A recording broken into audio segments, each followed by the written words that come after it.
기도드리겠습니다. 찬양과 존귀와 영광 받으실 하나님, 주님 안에 거하고 동행하는 것이 축복임을 깨닫게 하시고 하나님 안에서 귀한 안식을 누리게 하시고 이렇게 새날에 하나님 앞에 첫 시간을 드릴 수 있게 하시니 감사합니다. 오늘 우리의 삶에 무슨 일이 일어났는지 우리는 앞을 알 수 없습니다. 우리의 마음이 약해지는 순간이 또 올 수 있습니다. 주님에 대한 나의 사랑이 순식간에 식어버릴 때도 생길 것입니다. 나의 영혼이 연약해지는 순간이 올 수도 있겠습니다. 그러나 하나님, 이러한 모든 믿음의 분투 가운데 결과를 바라보지 않고 맡겨진 모든 일들에 최선을 다하게 하옵소서. 우리의 상황이 변하지 않는다고 해도, 우리의 상황이 지금보다 더 나빠진다고 해도 하나님을 끝까지 신뢰하며 인내함과 부지런함을 가지고 나아갈 수 있는 우리 모두가 되게 하옵소서. 우리를 구원하신 독생자 예수님을 머리로 하신 교회 공동체로 모이게 하심을 감사합니다. 교회 공동체 안에서 함께 웃고 함께 울며 나아갈 때 우리 안에 용납하는 마음이 충만하게 하옵소서. 하나님을 신뢰하며 하나님께 기대감으로 나아가듯이 우리 성도 간에 서로를 신뢰하며 믿음을 통해 기대하는 마음을 가지게 하옵소서. 하나님께도 그렇고 우리 서로 간에도 행위나 행동에 집중하여 서로에 대해 기대감보다 실망감이 커가게 하지 마시고 항상 겸손한 마음으로 하나님과 우리 서로에게 나아갈 수 있도록 주님 도와주시옵소서. 우리 구의교회 안에 각자 맡겨진 직분과 봉사의 사명을 통해서 나아갈 때 합력하여 선을 이루는 아름다운 공동체로 삼아 주옵소서. 지금은 정책당회를 준비하는 시간을 보내고 있습니다. 잘 계획하여서 우리 교회를 위해 선하고 영향력 있는 사역들이 세워지게 하옵소서. 이로 인해서 우리 구의교회가 이 지역을 위해서, 나라를 위해서, 열방을 위해 섬기는 복된 교회가 되게 하옵소서. 특별히 담임 목사님을 붙들어 주옵소서. 영육의 강건함을 주셔서 맡겨주신 모든 목회와 목양의 사역들을 성령의 충만함으로 감당하게 하옵소서. 날마다 하나님의 은혜로 충만하게 채워주옵소서. 우리 장로님들을 지켜주시고 교회 기둥으로서 맡겨진 사명을 감당하실 때마다 가정과 일터와 직장의 모든 상황들을 선하게 이끌어 주옵소서. 교회 어머니가 되시며 무릎으로 간구하며 나아가시는 우리 권사님들을 붙들어 주옵소서. 그 기도 제목에 응답하여 주시고 하나님의 때에 하나님의 방법으로 역사하여 주옵소서. 스데반과 같은 열정을 가지신 우리 집사님들을 세워주심에 감사합니다. 감당하시는 모든 일들을 통해서 우리 교회가 든든히 서가게 하여 주옵소서. 또 알게 모르게 수고하시는 우리 구의교회 모든 성도님들을 도와주시고 우리 모든 성도님들 날마다 하나님의 은혜 가운데 서가게 하여 주옵소서. 특별히 간구하옵기는 성도님들의 가정과 일터와 사업의 현장에 날마다 은혜를 내려주시고 물질로 인해 시험당하거나 어려움 당하지 않도록 주님 도와주옵소서. 또 이 시간 우리 구의교회에 계시는 모든 아프신 분들을 위해 기도합니다. 특히 환절기에 감기로 어려움을 당하고 계신 성도님들이 많이 계십니다. 하나님께서 도와주셔서 온전하게 회복되게 하옵소서. 암으로 여러 가지 크고 작은 질병으로 어려움 가운데 있는 모든 성도님들 지켜주시고 하나님의 치유와 회복의 역사가 가득하게 하옵소서. 요양병원에 계신 성도님들도 날마다 주님 도와주시고 하나님께서 늘 동행하셔서 외롭거나 지치지 않게 하옵소서. 이 시간 저 멀리 분쟁의 소용돌이 가운데 있는 열방들을 위해 기도합니다. 러시아와 우크라이나 그리고 이스라엘과 팔레스타인 땅 가운데 하나님의 도우심과 위로하심이 가득하게 하옵소서. 특히 분쟁으로 인해 피해를 당하고 어려움을 당한 모든 국민들을 지켜주옵소서. 저들의 상처를 싸매주시고 모든 분쟁이 그치고 하나님 안에 진정한 평화와 회복과 치유가 임하게 하옵소서. 이 시간 귀한 예물 드리는 손길이 있습니다. 그 손길 위에 날마다 주님의 은혜의 빛, 사랑의 빛이 넘치게 하시고 매일의 삶 속에서 나누고 베풀고 섬기는 넉넉한 삶을 살게 하옵소서. 이 시간 말씀 가운데 함께 하실 주님을 기대합니다. 감사드리며 이 모든 말씀 살아계신 예수님의 이름으로 기도드립니다. 아멘. 하나님의 말씀은 열왕기상 17장 1절부터 7절까지의 말씀입니다. 이 말씀 저희가 한 목소리로 함께 읽겠습니다. 17장 1절부터 7절까지입니다. 함께 읽습니다. 길르앗에 우거하는 자 중에 디셉 사람 엘리야가 아합에게 말하되 내가 섬기는 이스라엘의 하나님 여호와께서 살아계심을 두고 맹세하노니 내 말이 없으면 수년 동안 비도 이슬도 있지 아니하리라 하니라. 여호와의 말씀이 엘리야에게 임하여 이르시되 너는 여기서 떠나 동쪽으로 가서 요단 앞 그리 시냇가에 숨고 그 시냇물을 마시라. 내가 까마귀들에게 명령하여 거기서 너를 먹이게 하리라. 그가 여호와의 말씀과 같이 하여 곧 가서 요단 앞 그리 시냇가에 머물매 까마귀들이 아침에도 떡과 고기를 저녁에도 떡과 고기를 가져왔고 그가 시냇물을 마셨으나 땅에 비가 내리지 아니하므로 얼마 후에 그 시내가 마르니라. 아멘. 할렐루야. 또 한 주를 시작하는 또 월요일 새벽 예배 가운데 나오신 우리 모든 성도님들을 주님의 이름으로 축복합니다. 또 기도하시는 모든 기도 제목들이 하나님의 때의 방법으로 이루어지기를 주님의 이름으로 축복합니다. 우리가 계속해서 이 열왕기상을 통해서 살펴보고 있는 이야기들은 무엇입니까? 이스라엘 왕국이 분열되고 난 후에 남유다와 이 북이스라엘 다스렸던 이 초기 왕들의 그 기사를 연대기적으로 우리는 보고 있습니다. 특별히 이 왕들의 일생을 살펴보면서 우리에게는요, 중요한 질문이 한 가지 생깁니다. 누가 과연 우리 인생을 주관하시는 분입니까? 라는 것입니다.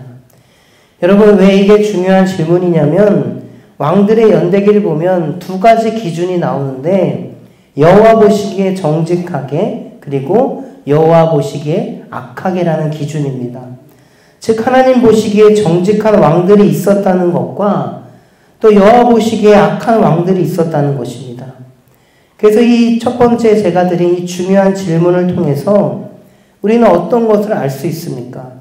이 모든 왕들의 연대기에 하나님께서 친히 역사를 주관하고 계시다는 사실입니다. 그리고 그 핵심을 드러내는 사건이 바로 17장부터 19장까지에 있는 그 엘리야의 이야기입니다.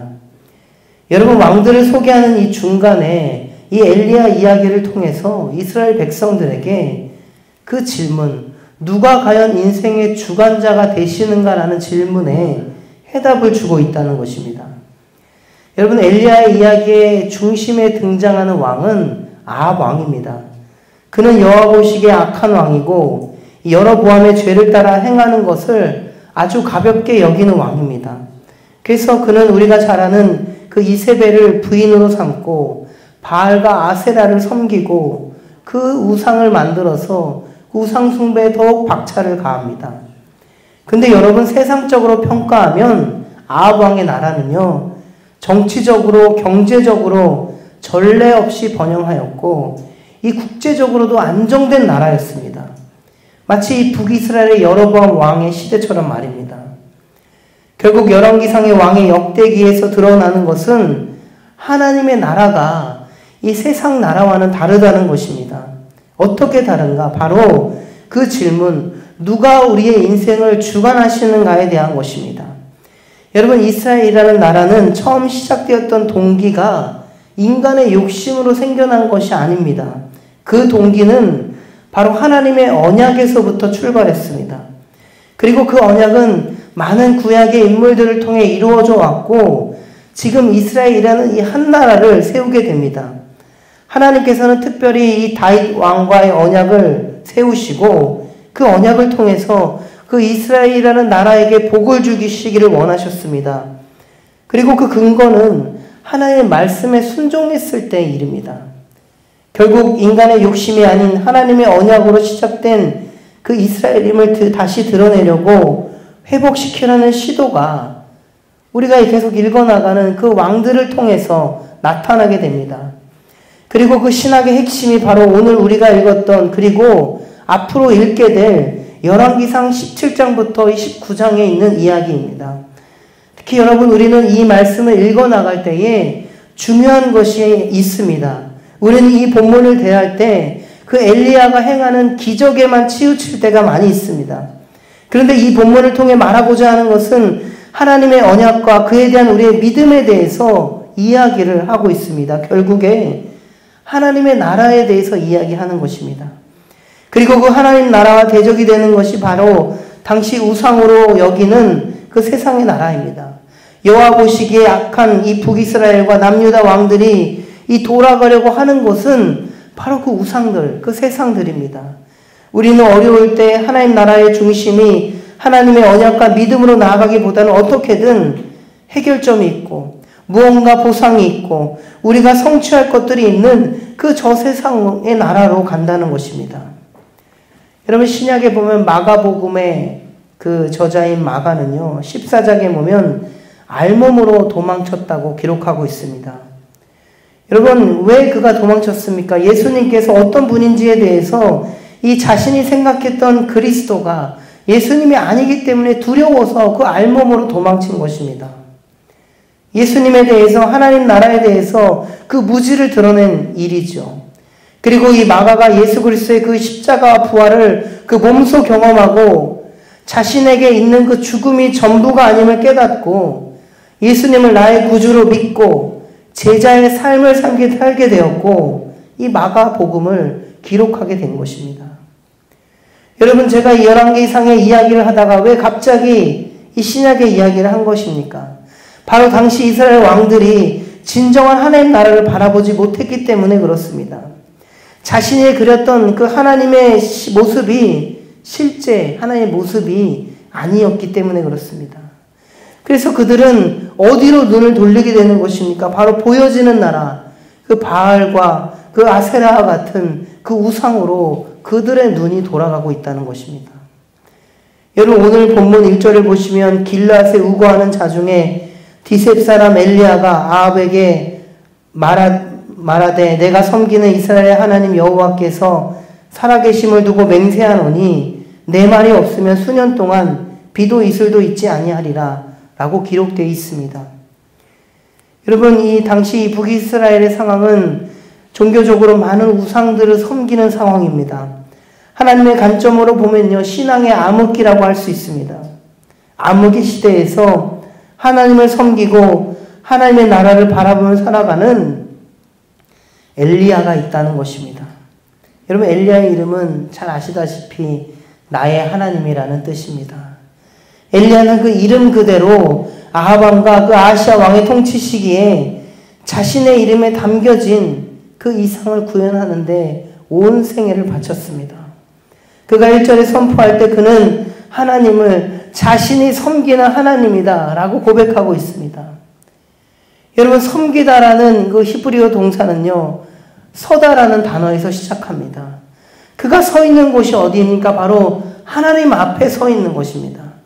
우리가 구약을 읽어보면 여호와 앞에 서다라는 이 표현은요, 아주 신학적으로 중요한 의미를 가지는데 특히 하나님 앞에 선다는 것은 진실과 정의가 하나님 앞에 있다는 것을 고백하는 것입니다. 그런 의미로 우리는 우리가 어디에 서 있는지가 중요하다는 것입니다. 우리가 그리스도인으로서 우리는 이 세상 나라에서 살고 있는데 우리가 발을 붙이고 있는 것이, 나 이렇게 발을 디디고 있는 것이 과연 지금 어디인지가 중요하고 우리는 그곳을 날마다 바라봐야 된다는 것입니다. 우리가 자녀들을 얘기할 때 자녀는 그 부모가 따라가는 그 길대로 따라간다고 합니다. 그런 의미로 이 자녀 교육을 이야기할 때는요, 부모가 제대로 그 길을 걸어가는 것이 진정한 자녀 교육입니다. 그리고 그리스도인으로서의 신앙교육은 그 부모가 하나님 앞에서 이 제대로 선 모습을 보여주며 살아가고 그 길을 걸어가는 것입니다.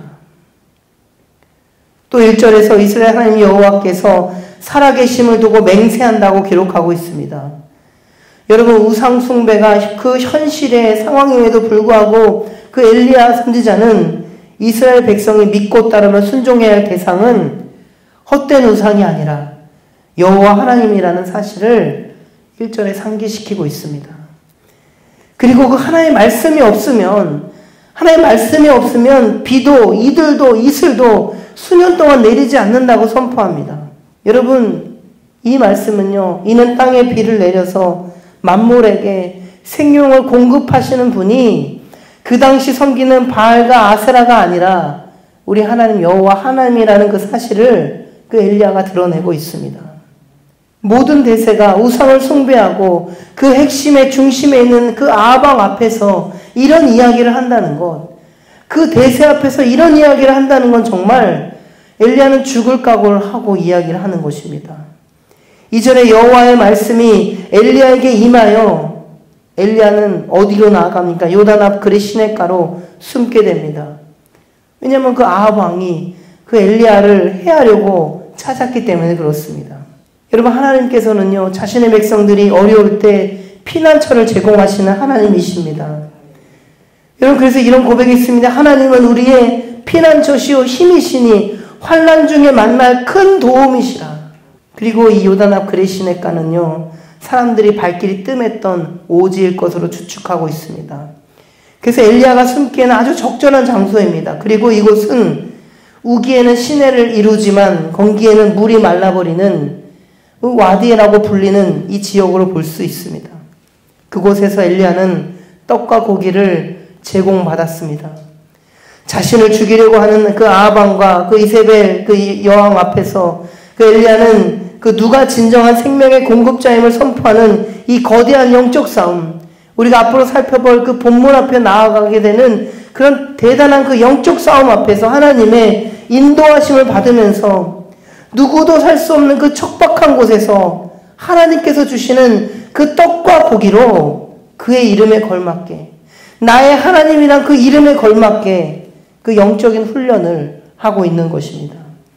그리고 엘리야가 그 영적 싸움에서 거대한 승리 이후에 또 다시 도망자의 신세가 되었을 때 하나님께서는 이와 같은 방식으로 바알에게 무릎 꿇지 않는 7,000명의 선지자를 예비하셨다고 이야기하는 것입니다.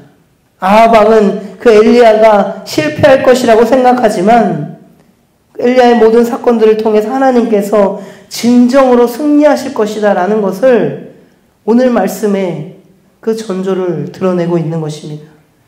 고린도전서 1장 27절부터 29절에 하나님께서는 약한 것들을 택하사 강한 것들을 부끄럽게 하신다고 하셨고 아무 육체도 하나님 앞에서 자랑하지 못하게 하셨다고 말하고 있습니다. 오늘 본문에 등장한 까마귀는 부정한 동물입니다. 비록 약하고 부정한 것일지라도 하나님께서 쓰시면 귀하게 사용된다는 것입니다. 그래서 신약시대 유대인들로 하여금 하나님 뜻을 깨닫게 하시려고 이방인들을 통해서 그 일을 드러내시는 것 아닙니까? 그리고 마태복음의 1장에 예수님의 계보를 보면요, 이방 여인이 4명이나 등장합니다. 이것은 이방인과 유대인 할 것 없이 모든 인류를 구원하신 하나님의 그 놀라운 그 계획이 선포되고 있는 것입니다. 여러분, 엘리야가 경험한 이 사건, 이 광야에서 만나와 메추라기를 공급받았던 그 사건을 다시 한번 상기시키고 있습니다. 아무것도 없는 광야에서, 아무것도 없는 그곳에서 어디로부터의 공급이 있는 것입니까? 바로 위로부터의 공급이 있는 것입니다. 위로부터의 그 은혜를 말하고 있는 것입니다. 그런 의미에서 우리가 살려면, 우리가 살아가려면 위로부터의 은혜가 필요합니다. 위로부터의 공급, 하나님으로부터의 공급이 없으면 우리는 살 수 없음을 꼭 기억해야 합니다. 담임 목사님께서 지난주 목장장 모임 때 그 예배를 드릴 때 예배는요, 높임과 낮음, 높낮이가 있다고 말씀을 해주셨습니다. 제가 이 말씀을 곰곰이 생각하다 보니까 느낀 것은 예배는 그 위로부터의 공급되는 하나님의 은혜를 맛보고 그것에 감사의 고백을 드린다는 것 아니겠습니까? 여러분, 오늘 본문 마지막 7절을 보시면요, 땅에 비가 내리지 아니하므로 얼마 후에 그 시내가 마르니라고 기록하고 있습니다. 땅에 비가 내리지 않는 것은 바로 하나님께서 와방에게 선포하신 그 심판이 시작되었음을 우리는 알 수 있습니다. 하나님의 말씀을 거역하고 우상을 숭배함으로 하나님의 축복에는 멀어졌고 자신들의 죄악으로 인해 그 하나님의 그 저주 아래 놓이게 된 그 상황들을 말하고 보여주고 있습니다. 근데 저는 이 말씀을 묵상하다가 든 생각이 있습니다. 이런 어려운 상황들을 엘리야도 고스란히 겪고 있다는 것 아니겠습니까? 그도 그런 고난의 상황을 백성들과 함께 선지자라고 그 상황을 빠져나가는 것이 아니라 그 고난의 상황을 백성들과 함께 몸소 체험하고 나아갔다는 것 아니겠습니까? 이런 상황 속에서도 하나님께서 만물의 주관자이시고 생명의 공급자라는 그 사실을 엘리야는 기억하고 있습니다. 그리고 그 사실들이 여러분 내일부터 펼쳐질 그 본문들에 자세하게 기록될 것입니다. 사랑하는 성도 여러분, 지금 우리는요 많이 힘들다고 이야기합니다. 경제도 힘들고 사회도 힘들고 정치도 힘들고 여러 가지 상황이 어렵다고 이야기합니다. 그런데 이것은 세상 사람 누구나 다 겪는 것입니다. 그럼에도 우리가 이 오늘의 말씀을 보면서 또 우리가 하나님의 말씀을 보면서 또 앞으로 펼쳐질 이 사건들을 보면서 고백할 수 있는 것은 이러한 상황에도 하나님의 백성들에게는 하나님께서 환난 날에 요새가 되어주신다는 그 사실을 우리는 기억할 수가 있습니다. 마치 그리 시냇가에서 아무것도 없는 그 광야의 그 그리 시냇가에서 하나님께 주시는 그 떡과 고기로 힘을 공급받는 것 같이 그래서 그 힘을 얻어서 하나님 나라를 위해서 나의 하나님이란 그 이름에 걸맞게 행동하며 나아갔던 것 같이 그 하나님의 은혜로 우리의 인생을 살아갈 수가 있는 것입니다. 그리고 이렇게 부어주시는 하나님의 그 기적과 축복에 우리는 너무 매몰되지 않아야 합니다. 중요한 핵심은요, 누가 인생 가운데 우리의 주관자가 되시는가, 생명의 공급자가 되시는가 라는 질문 앞에서 단순히 이 기적과 축복이 우리의 삶의 그 전부가 아님을 고백하면서 우리는 하나님 나라를 꿈꾸면서 그 나라를 향해 나아가야 된다는 것입니다. 바라기는 오늘 하루를 살아가시는 우리 모든 성도님들에게 그 하나님의 나라를 향해 나아가는 그 한 걸음이 되기를 주님의 이름으로 축복합니다. 그 걸음 앞에 여러분 때로는 하나님 앞에 두려운 마음을 가지고 나아가시고 하나님 앞에 기대하는 마음을 소망하는 마음을 품고 나아가기를 주님의 이름으로 축복합니다. 우리 주기도문 이후에 각자의 기도 제목을 가지고 기도하신 후 자유롭게 돌아가겠습니다. 하늘에 계신 우리 아버지, 아버지의 이름을 거룩하게 하시며 아버지의 나라가 오게 하시며 아버지의 뜻이 하늘에서와 같이 땅에서도 이루어지게 하소서. 오늘 우리에게 일용할 양식을 주시고 우리가 우리에게 잘못한 사람을 용서하여 준 것 같이 우리 죄를 용서하여 주시고 우리를 시험에 빠지지 않게 하시고 악에서 구하소서.